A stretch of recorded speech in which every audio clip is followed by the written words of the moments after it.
जय हिंद स्टूडेंट्स। आज के वीडियो में हम बात कर रहे हैं प्रेसिडेंट के कार्य और शक्तियां कौन कौन सी है।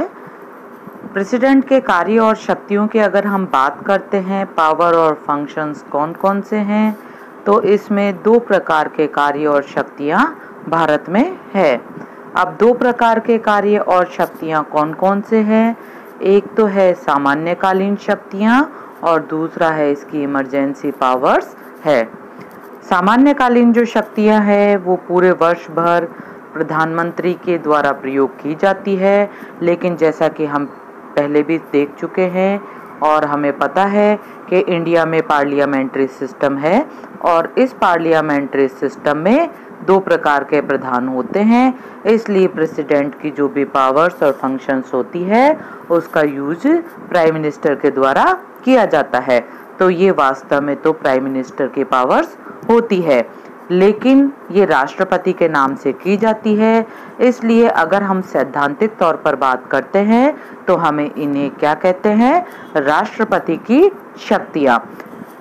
पहली तो सामान्यकालीन और दूसरी संकटकालीन। यहाँ इस वीडियो में हम केवल बात करेंगे सामान्यकालीन शक्तियों की। कॉन्स्टिट्यूशन द्वारा सामान्य काल में राष्ट्रपति को जो शक्तियां प्रदान की गई है वो यहाँ पर बताई गई है। संकट काल में वो तीन प्रकार की शक्तियों का प्रयोग करता है। फर्स्ट करता है आर्टिकल 352, जो कि किस समय होती है, युद्ध, बाहरी आक्रमण या देश में अगर सशस्त्र विद्रोह होता है तो ये यूज में आती है। सेकंड जो पावर है वो है आर्टिकल 356। ये जब यूज में आता है कि जब राज्यों में संवैधानिक तंत्र विफल हो जाता है और उस राज्य का राज्यपाल आर्टिकल 356 के लिए राष्ट्रपति को कहता है। और थर्ड जो आपातकालीन इमरजेंसी पावर है वो है आर्टिकल 360 में। 360 में वित्तीय आपात घोषित किया जाता है जब मुद्रास्फीति की स्थिति बहुत ज्यादा बढ़ जाती है। अब हम यहाँ पर बात कर रहे हैं केवल सामान्यकालीन शक्तियों की। सामान्यकालीन शक्तियों में सबसे पहली शक्तियाँ है वो है एग्जीक्यूटिव पावर्स। एग्जीक्यूटिव पावर्स या एडमिनिस्ट्रेटिव पावर्स कौन कौन सी है। संघ की सर्वोच्च जो एग्जीक्यूटिव पावर है वो प्रेसिडेंट में निहित होती है, लेकिन वह इन शक्तियों का प्रयोग किस प्रकार से करेगा, या तो स्वयं करे या अपने अधीनस्थ कर्मचारियों द्वारा करेगा। संघ के सभी अधिकारी उसके अधीन होते हैं। इस प्रकार से जो एग्जीक्यूटिव पावर्स है उसका यूज राष्ट्रपति करता है प्रधानमंत्री और काउंसिल ऑफ मिनिस्टर्स के द्वारा। शासन का समस्त कार्य राष्ट्रपति के नाम से होता है। कॉन्स्टिट्यूशन के आर्टिकल 53 के अनुसार संघ की जो एग्जीक्यूटिव पावर्स होती है वो इसमें लिखा है कि राष्ट्रपति में निहित होगी और वो इसका प्रयोग अकॉर्डिंग टू कॉन्स्टिट्यूशन या तो वो खुद करेगा या जो भी उसके कर्मचारी होंगे उसके द्वारा वो करवाएगा। इस प्रकार शासन का जितना भी कार्य होता है वो राष्ट्रपति के नाम से होता है और जितने भी डिसीजंस एग्जीक्यूटिव में लिए जाते हैं वो उसी के माने जाते हैं। उसे संघीय शासन से संबंधित सभी मामलों में सूचना प्राप्त करने का अधिकार है। प्रधानमंत्री के लिए यह आवश्यक हो जाता है कि वो प्रेसिडेंट को मंत्रिपरिषद जो भी डिसीजंस करती है, एडमिनिस्ट्रेशन में जो भी डिसीजंस होते हैं उनकी सूचना उसे दे। अगर वो सूचना नहीं भी देता तो भी राष्ट्रपति ऐसी सूचनाएं ले सकता है। सेकंड है महत्वपूर्ण अधिकारियों की नियुक्ति और उनकी पदवी मुक्ति। राष्ट्रपति भारतीय संघ की सभी महत्वपूर्ण नियुक्तियां करता है, जैसे कि प्रधानमंत्री और उसकी सलाह से अन्य मंत्रियों की नियुक्ति करना, राज्यों के जो गवर्नर्स होते हैं उनकी, सुप्रीम कोर्ट के न्यायाधीश, हाई कोर्ट के न्यायाधीश, महालेखा परीक्षक, संघीय लोक सेवा आयोग, इनके अध्यक्ष, सदस्य और विदेशों से संबंधित नियुक्तियां भी ये करता है। इन उच्च अधिकारियों के अतिरिक्त राष्ट्रपति अन्य प्रशासनिक आयोगों के जो भी प्रमुख होते हैं उनकी नियुक्तियां भी ये करता है। इस प्रकार से राष्ट्रपति के हाथों में बहुत सारी नियुक्तियों की पावर होती है। इन नियुक्तियों के अलावा वो इन लोगों को पदों से हटा भी सकता है। इस प्रकार से नियुक्ति और पद मुक्ति दोनों अधिकार उसके हाथों में होते हैं, लेकिन वास्तव में राष्ट्रपति इन अधिकारों का प्रयोग किस प्रकार से करता है, वो प्रधानमंत्री और काउंसिल ऑफ मिनिस्टर्स के परामर्श के अकॉर्डिंग ही वो करता है। वो अपने विवेक का प्रयोग नहीं करता है। इसलिए सारी जो शक्तियां हैं वो प्रधानमंत्री के हाथों में चली जाती हैं। नेक्स्ट है विभिन्न प्रकार के नियमों का निर्माण भी वो करता है। राष्ट्रपति को विभिन्न प्रकार के नियम बनाने की भी शक्तियां प्राप्त है। वह संसद के दोनों सदनों के संयुक्त बैठक, सर्वोच्च न्यायालय के अधिकारियों कर्मचारियों की नियुक्ति, नियंत्रक महालेखा परीक्षक की प्रशासनिक शक्तियां और संघीय लोक सेवा आयोग के सदस्यों की शक्तियां, इनके संबंध में वो नियम बनाता है, निर्णय लेता है। कुछ अन्य अधिकारियों व प्रशासनिक कार्यों और निर्णयों के लिए भी राष्ट्रपति की स्वीकृति आवश्यक होती है। इस प्रकार से विभिन्न विभागों से संबंधित नियम भी वो बना सकता है। संघ की इकाइयों के नियंत्रण की शक्ति भी इसके पास होती है।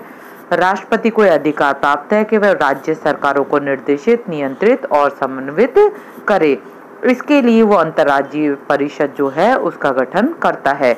वह किन्हीं जो संघीय विषय होते हैं उन पर प्रशासन राज्य सरकार को सौंप सकता है और संघीय क्षेत्रों के प्रशासन का तो उत्तरदायित्व तो राष्ट्रीय क्षेत्रों पर होता ही है। जितनी भी यूनियन टेरिटरीज होती है उनके प्रशासन का अधिकार। नेक्स्ट है अंतर्राष्ट्रीय मामलों की अगर हम बात करते हैं तो अंतर्राष्ट्रीय मामलों से संबंधित अधिकार भी इसके पास होते हैं। भारतीय संघ की वैधानिक प्रमुख होने के नाते राष्ट्रपति अंतर्राष्ट्रीय मामलों में देश का सर्वोच्च प्रतिनिधि होता है, प्रतिनिधित्व करता है। विदेशों से जितने भी वहाँ के अधिकारी आते हैं, वहाँ के प्रधान आते हैं, उनसे मिलना और उनसे बातचीत करना ये भी इसके कार्यों में शामिल होता है। जहाँ तक विदेशों से संधियां और समझौते करने का संबंध है वहाँ पर ये उन पर हस्ताक्षर करता है। ये राष्ट्रपति के नाम से ही किए जाते हैं, लेकिन वास्तविक रूप से इन पर जो अधिकार होता है वो संसद का होता है और संसद में जिस भी दल को बहुमत प्राप्त होता है वास्तविक शक्तियां उसके हाथों में आ जाती है। नेक्स्ट है सर्वोच्च सेनापति के रूप में राष्ट्रपति भारत की समस्त सेनाओं का प्रधान सेनापति होता है, किंतु इस अधिकार का प्रयोग वह कानून में जो भी लिखा होता है उसके अनुसार ही कर सकता है। कानून से बाहर जाकर वो कुछ भी नहीं कर सकता है। ये सब तो पावर्स थी, वो थी एग्जीक्यूटिव पावर्स। अब हम बात कर रहे हैं लेजिस्लेचर पावर्स की। सेकंड है विधायिका से संबंधित शक्तियां। भारत का राष्ट्रपति भारतीय संघ की कार्यपालिका का वैधानिक प्रधान होता है और उसे भारतीय संघ का भी जो प्रमुख अंग है वो माना जाता है। अगर हम बात करते हैं तो अगर एग्जीक्यूटिव की बात है तो एग्जीक्यूटिव में राष्ट्रपति, प्रधानमंत्री, काउंसिल ऑफ मिनिस्टर्स होते हैं।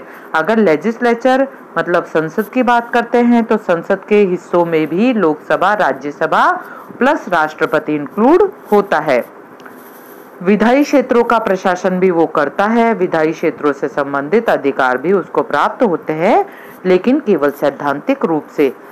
नेक्स्ट है सदस्यों को मनोनीत करने का अधिकार। राष्ट्रपति को राज्यसभा में 12 सदस्यों को मनोनीत करने का अधिकार है और लोकसभा में 2 सदस्यों को मनोनीत करने का अधिकार है।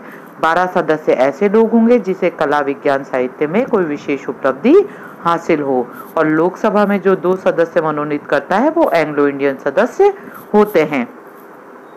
नेक्स्ट है विधेयकों पर निषेधाधिकार का प्रयोग भी वो कर सकता है, जिसे वीटो पावर कहा जाता है। संसद द्वारा पारित प्रत्येक विधेयक राष्ट्रपति के सामने स्वीकृति के लिए आता है और राष्ट्रपति की जब उस पर हस्ताक्षर हो जाते हैं, स्वीकृति प्राप्त हो जाती है, तो विधेयक कानून बन जाता है। यह विधेयक को अपनी इच्छा अनुसार स्वीकार या अस्वीकार कर सकता है, लेकिन मोस्टली ये होता है कि राष्ट्रपति अधिकांश विधेयकों को स्वीकार कर लेता है। नेक्स्ट है अध्यादेश जारी करने का अधिकार, ऑर्डिनेंस जारी करने का अधिकार। जिस समय भारत की संसद का अधिवेशन नहीं हो रहा होता है उस समय राष्ट्रपति को अध्यादेश या ऑर्डिनेंस जारी करने का अधिकार होता है। अध्यादेशों को संसद द्वारा पास किए गए अधिनियमों के समान ही मान्यता प्राप्त होती है। ये अध्यादेश संसद का अधिवेशन प्रारंभ होने के 6 सप्ताह बाद तक लागू रहेंगे, लेकिन यदि संसद चाहे तो उनके द्वारा इस अवधि से पूर्व भी इन अध्यादेशों को समाप्त किया जा सकता है।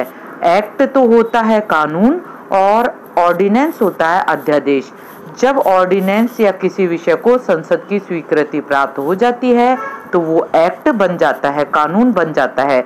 जैसे पोटा एक्ट बन गया था, और जब वो पोटो था टेररिस्ट एक्ट था, जब तो पोटा बन गया था टेररिस्ट ऑर्डिनेंस था तो वो पोटो था। इस प्रकार से ऑर्डिनेंस जब कानून नहीं बनता है, केवल राष्ट्रपति उस पर हस्ताक्षर करके उसको कुछ दिनों के लिए लागू करता है, वो ऑर्डिनेंस होता है। और एक्ट जब संसद उसे पारित कर देती है तो वो कानून बन जाता है। ये डिफरेंस आपको ध्यान रखना है। राज्यों के संबंध में विधायिका शक्ति, राष्ट्रपति को राज्यों के विधानमंडल के संबंध में भी अधिकार प्राप्त है।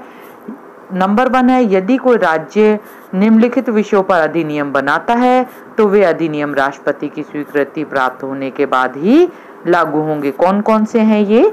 राज्य द्वारा संपत्ति प्राप्त करने के लिए बनाए गए अधिनियम। सेकंड है, वे अधिनियम जो ऐसे विषयों पर बनाए गए हैं जिन पर कि भारत की संसद को अधिनियम बनाने का अधिकार प्राप्त है। और थर्ड है, कुछ ऐसे विषय या ऐसे प्रकार के कर लगाने वाले विधेयक जो कि देश या संघ से संबंधित होते हैं। नेक्स्ट है, किसी राज्य के अंदर या दूसरे राज्यों के साथ व्यापार आदि पर प्रतिबंध लगाने वाले विधेयकों को राज्य की विधानसभा में प्रस्तुत करने से पूर्व भी राष्ट्रपति की स्वीकृति आवश्यक होती है। थर्ड है, वित्तीय शक्तियां या बजट वाली जो शक्तियां हैं, राष्ट्रपति को वित्तीय क्षेत्र में महत्वपूर्ण अधिकार प्राप्त है। राष्ट्रपति प्रत्येक वित्तीय वर्ष के प्रारंभ के संसद के दोनों सदनों के समक्ष भारत सरकार के उस वर्ष की आय व्यय का अनुमानित विवरण रखता है। आय व्यय की अनुमानित विवरण जो होता है, इसका नाम है बजट। उसकी अनुमति के बिना धन विधेयक और वित्त विधेयक और अनुदान की मांगे लोकसभा में प्रस्तुत नहीं की जा सकती। मतलब धन विधेयक को, वित्त विधेयक को और अनुदान की मांगे पहले राष्ट्रपति साइन करेगा, उसके बाद वो निम्न सदन में प्रस्तावित की जाएगी। भारत की आकस्मिक निधि है, उस पर भी उसका नियंत्रण होता है। अब देखिए, 2 निधि होती है, एक तो होती है संचित निधि, दूसरी होती है आकस्मिक निधि। संचित निधि क्या होती है? संचित निधि होती है संसद के पास। जब किसी भी देश को, मतलब अगर हम बात कर रहे हैं भारत की, तो अगर भारत को पैसा चाहिए किसी मद पर किसी चीज के लिए, तो वो क्या करेगा? संसद उसको बिल को पास करेगी, तो वो पैसा डिपार्टमेंट के पास आएगा। और दूसरा होता है आकस्मिक निधि, जिस पर पूर्ण रूप से अधिकार होता है राष्ट्रपति को। अब राष्ट्रपति इसमें से जितना भी पैसा जिसे चाहे वो दे सकता है। कैसे दे सकता है? कि अगर मान लीजिए अचानक बाढ़ आ गई, कहीं अकाल पड़ गया, कहीं और कोई प्रॉब्लम हो गई, कोई ट्रेन एक्सीडेंट हो गया, ऐसी कोई भी जो दुर्घटनाएं हैं, इनके लिए राष्ट्रपति तुरंत पैसा रिलीज कर देता है। और वो कहां से करता है? आकस्मिक निधि से कर देता है। इसमें से पहले पैसा दिया जा सकता है, बाद में उसको संसद में पारित करवाया जा सकता है। लेकिन संसद की जो संचित निधि है, उसमें से पहले पारित होगा, फिर जाके पैसा मिलेगा, इसलिए आकस्मिक निधि इंपॉर्टेंट होती है। नेक्स्ट है राष्ट्रपति की न्यायिक शक्तियां। राष्ट्रपति किन्हीं अपराधियों को क्षमा कर सकता है, उनके दंड को स्थगित या कम कर सकता है। निम्नलिखित प्रकार में सजा पाए हुए व्यक्तियों के संबंध में राष्ट्रपति इन शक्तियों का प्रयोग करता है। उन सभी बातों में जहां दंड सैनिक न्यायालय द्वारा दिया गया हो, उन सभी बातों में जहां मृत्यु दंड दिया गया हो, किंतु राष्ट्रपति की जो क्षमादान की शक्तियां हैं, इसका राज्यों के राज्यपालों और सैनिक न्यायालय के जो सैनिक अधिकारियों की क्षमादान संबंधी शक्ति पर कोई प्रभाव नहीं पड़ेगा। राष्ट्रपति का क्षमादान का अधिकार उन सब मामलों और अपराधों पर प्रभावी होगा जिनका संबंध संघ की शक्तियों से संबंधित अपराधों से ही होगा, परंतु राष्ट्रपति समवर्ती सूची वाले मामलों में संबंधित अपराधों पर क्षमादान उस समय तक नहीं करेगा जब तक कि संसद के उक्त मामलों पर से राज्य की कार्यपालिका शक्ति को अलग नहीं मान लिया जाता है। इस प्रकार से भारतीय जो प्रेसिडेंट है, भारतीय जो राष्ट्रपति है, उसकी शक्तियां ये सामान्यकालीन है। नेक्स्ट वीडियो में हम बात करेंगे संकटकालीन शक्तियों पर। ये सामान्यकालीन शक्तियां हैं, लेकिन वास्तविक रूप में राष्ट्रपति की इन शक्तियों का प्रयोग किस कारण से? संसदीय शासन के कारण से, पार्लियामेंट्री सिस्टम के कारण से। किसके द्वारा किया जाता है? प्राइम मिनिस्टर और काउंसिल ऑफ मिनिस्टर्स के द्वारा। ये आपको ध्यान रखना है। आज के वीडियो में इतना ही। Thank you.